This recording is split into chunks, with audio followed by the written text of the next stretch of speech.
And the winner of the 2022 FIFA World Cup will be...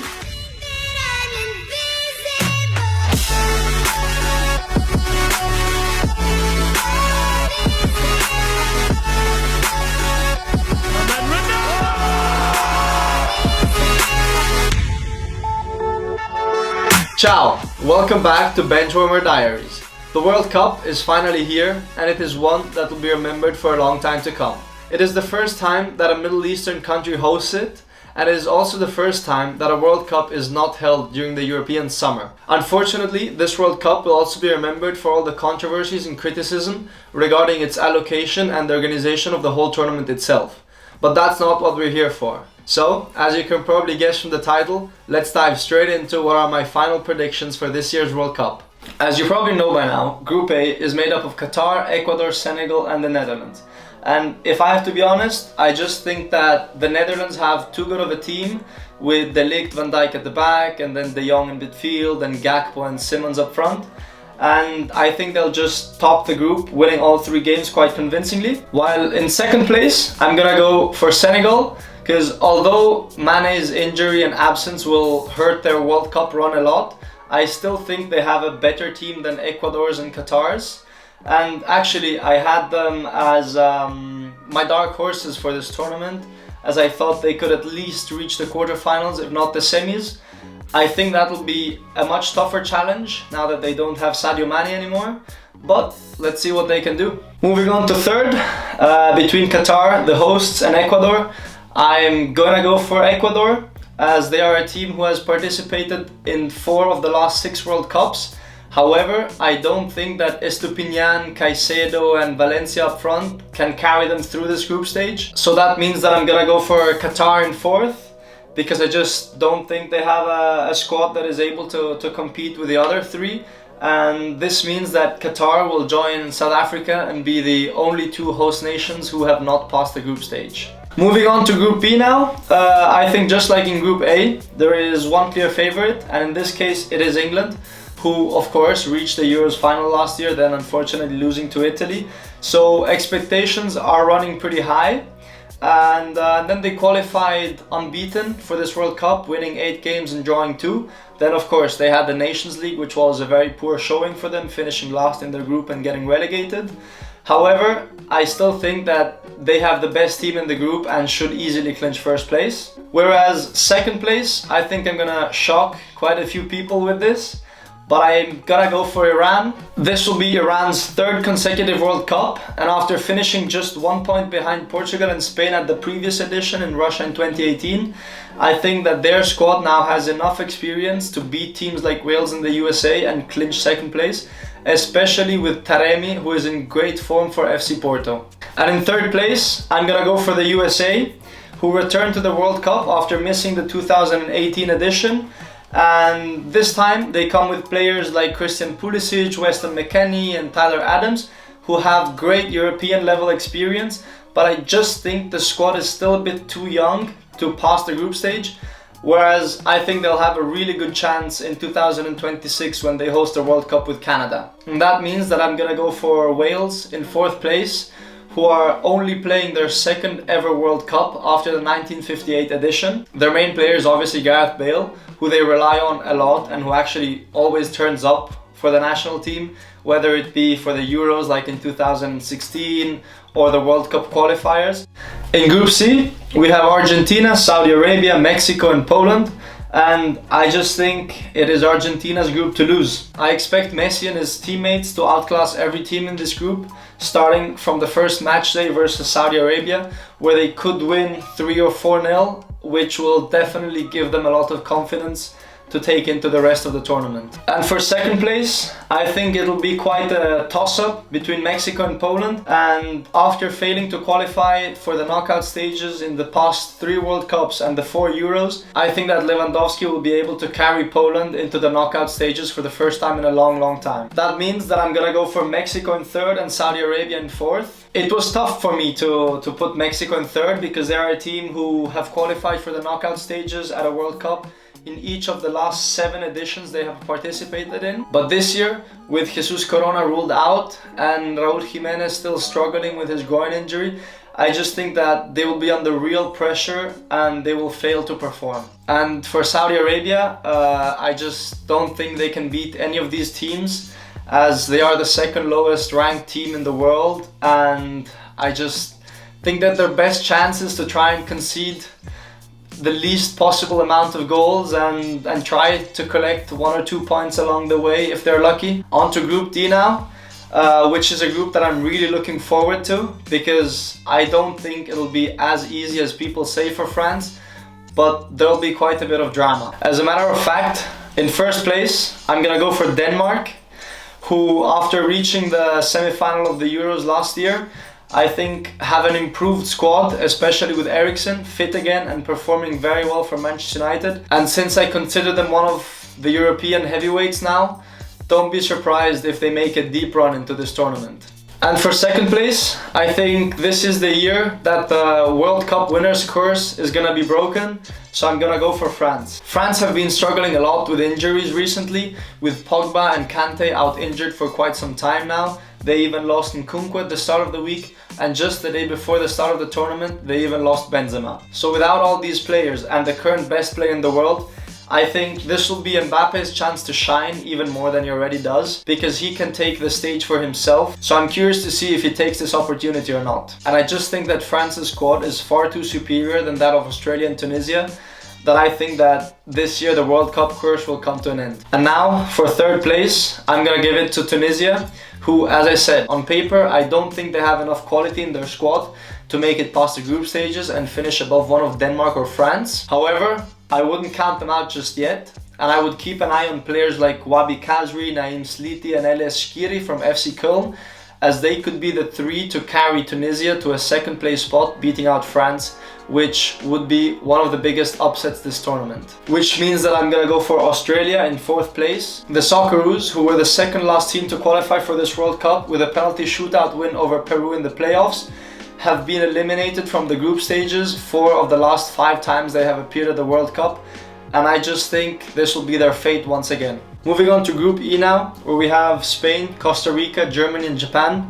I think it'll be very, very close, especially for first place between Spain and Germany. Both teams have a really good squad that is capable of making it far into this tournament, but I just think Spain might edge it. They have an abundance of young players like Pedri, Ansu Fati and Pau Torres, who helped them reach the semi-finals of the Euros last year, and I think they will perform very well at this World Cup. And with a combination of experienced players like Carvajal at the back, Busquets and Koke in the middle of the field, I think they can help this team a lot. Which means that I'm gonna go for Germany to take second place in this group. Just like Spain, the Germans are going through a bit of a generational change, while still including players like Manuel Neuer, Ilkay Gundogan and Thomas Müller. And after a tough Nations League campaign this year, the Germans will be aiming to be one of the best teams in the world again, and they will rely on players like Schlotterbeck, Kimmich, Musiala and Havertz in order to do so. Lastly, I would like to mention Youssoufa Moukoko as one of the players who at the end of the tournament could join the conversation as one of the best players in the world. And for third place,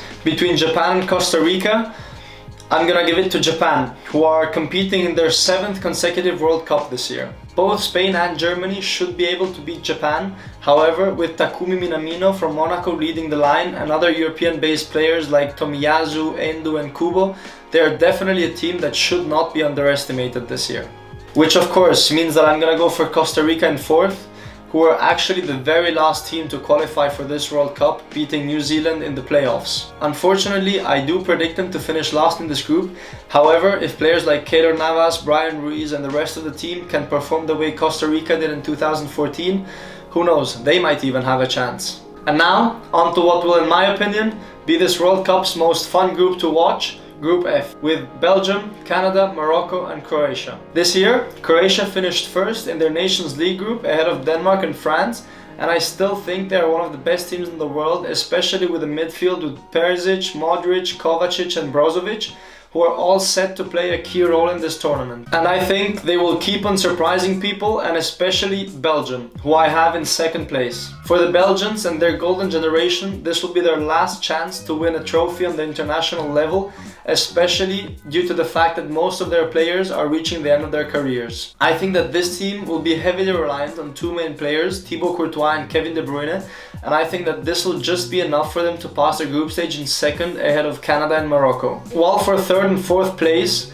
I really don't know, because both Canada and Morocco are fearless teams who are going to play with nothing to lose, and that is exactly why I find it really hard to pick who is going to finish above the other. Morocco, for example, have a great team made up of experienced players like Sevilla's Bruno in goal, Hakimi at the back, and players like Ziyech, El Nesiri and Sofiane Boufal up front. While Canada, on the other hand, have a very young squad with the likes of Alphonso Davies, Jonathan David, Larin and Osorio, who are going to try and surprise a nation who's been waiting for a World Cup appearance for 36 years now. However, just like I said for the US, I think this World Cup comes a little bit too early for the Canadians, who just lack a bit of experience on the big stage. And that is exactly why I'm going for Morocco to take third place and Canada to finish in fourth. Next up, Group G, where we have Brazil, Serbia, Switzerland and Cameroon. And to be honest, I don't see any team other than Brazil finishing at the top of this group. Brazil are currently ranked as the best team in the world, and with the squad they have, it is pretty clear to see why. Brazil went unbeaten during the CONMEBOL qualifiers, winning 14 games and drawing 3, and during these they scored 40 goals and just conceded 5. Their squad depth is just insane, and with players like Neymar and Vinicius having 2 great seasons this year, I think they're one of the teams to beat. Unlike first place in this group, I think that second, third and fourth are very hard to predict. However, I have to go for my Swiss compatriots, who always perform when it comes to an international tournament, whether it be the World Cup or the Euros. As a matter of fact, just last year they reached the Euros quarterfinals, where they lost to Spain on penalties after knocking out France the round before. With Xhaka in the form of his life for Arsenal this season, and other players like Akanji, Zakaria, Mbolo and Elvedi, I expect the Swiss to make it past the group stages again, meaning that both Serbia and Cameroon will be knocked out early from this tournament. Between the two, however, I think that Serbia will have the edge, especially after they qualified for this World Cup, topping a group with Portugal in it. Although I don't think they will, the Serbians will be looking to reach the knockout phases of a World Cup for the first time in 24 years, and in order to do so, they will need great performances by players like Milinkovic-Savic, Mitrovic and Vlahovic. And therefore, I believe that fourth place is gonna go to Cameroon, who, to be fair to them, are going into this tournament without a lot of pressure, which could turn out to be an advantage for them. However, if they want to stand a chance to reach the knockout stages, their defense must perform better than they did at previous World Cups, and they will need players like Andrew Onana in goal, Zambo Anguissa in midfield and Choupo-Moting up front to come in clutch when it matters. And finally, onto Group H, with Portugal, Ghana, Uruguay and South Korea, which in my opinion is potentially one of the toughest groups at this World Cup. However, I expect Portugal to finish top and Uruguay to finish second. The 2016 European champions will be led by Cristiano Ronaldo, who has not been performing at his best at Manchester United this season, but he looks as motivated as ever to help Portugal lift the World Cup trophy for the first time. It is hard not to put them in first with a team full of stars that they have, with the likes of Bruno Fernandes, Bernardo Silva, Ruben Dias, João Cancelo and Rafael Leao, who all look in great form. And in second place, very close to Portugal as I said, I will go for Uruguay, who have a team who should be able to progress with the group stage. They have a squad that includes veteran players like Suarez, Cavani, Godin and Muslera, but they also have a mix of young players who will take part in their first World Cup like Darwin Núñez, Bentancur, Araujo and especially Federico Valverde, who I believe to be one of the best players in the world at the moment. Therefore, in my opinion, both South Korea and Ghana will be missing out on the knockout stages this year. However, if either Portugal or Uruguay underestimates any of these two, they could be in big trouble. For instance, with Heung-min Son up front and Napoli's Kim leading the back line, South Korea could potentially pull off another upset like they did in 2018 when they beat Germany 2-0 on the last match day. On the other hand, Ghana will most likely rely on players like Thomas Partey, Mohamed Kudus and Iñaki Williams up front, and not to mention the fact that they might just be looking for revenge against Uruguay. However, as I still have to pick, I will go for South Korea in third and unfortunately Ghana finishing in fourth. Moving on to the round of 16 now, where the first match will be the Netherlands versus Iran. And unfortunately for the Iranians, but I have to say that their World Cup run will end with this match and the Netherlands is gonna win quite comfortably. Oppositely, I think that the second game will be anything but comfortable for both Argentina and France, as I think that Argentina will come into this game with a lot of built-up confidence from the group stage, which they should win quite convincingly. and France, on the other hand, will be looking to repeat their performance from the 2018 World Cup. However, with all the injuries that Deschamps' men have been suffering so far, I just think they will be lacking a little bit of firepower, and so I believe that Argentina will make it through after extra time. And up next, I believe it's gonna be England versus Senegal, and if you asked me a month ago how this game would end, I don't think I could answer you. But with Sadio Mane's injury and absence, I just don't think Senegal has got enough. So this time I'm gonna give it to England. Similarly, I believe that Denmark versus Poland would also be quite a tough game, but I just think that Denmark could have the edge over the Poles, so I'm gonna go for Denmark. And up next, Spain versus Belgium. And to be honest, this almost looks like a game of opposites, with Spain having such a young squad and the Belgians being mostly towards the end of their careers. And I think this is gonna have quite the impact. And I just think that the younger, hungrier Spanish players will have the better over the Belgian veterans. And in my opinion, I believe that the same goes for Brazil versus Uruguay, as I doubt that the Uruguayan defense is gonna be able to keep up with the Brazilian attack. On the other hand, I believe that Croatia versus Germany will be a more end-to-end match. However, I see the Germans getting the better over the 2018 runners-up. Finally, based on my group stage predictions, the last round of 16 match will be Portugal versus Switzerland.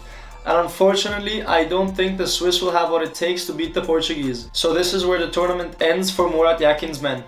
And now, on to the quarterfinals, where the first match is a repeat of the 2014 World Cup semi-final between the Netherlands and Argentina. And just like 8 years ago, I think that the Albiceleste will have the better over the Dutch. Next up, I believe we'll see a very tough game between Spain and Brazil. However, I also think that we'll see an all-South American semi-final, and so I'm going with Brazil to win this one. Similarly, I don't think we'll see a one-sided game between England and Denmark, a rematch of last year's Euro semi-final. And this time, I think the Danes will take revenge and knock out the English at the quarterfinals once again. And last but not least, I predict that we'll see Germany versus Portugal.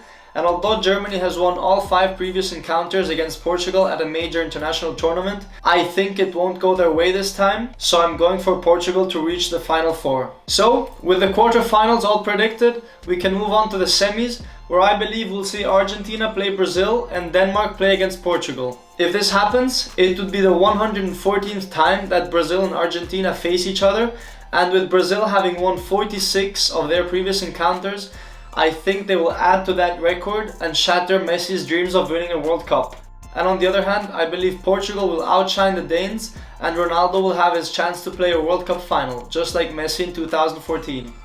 There we go, we're down to one final game, Neymar's Brazil versus Ronaldo's Portugal on the 18th of December at the Lusail Iconic Stadium. After what would definitely be an unforgettable run to the final for both teams, playing against the likes of Germany, Argentina and Spain, I think both Brazil and Portugal would definitely deserve to play this final. However, only one team can win it, and I believe that the winners of the 2022 World Cup will be Brazil.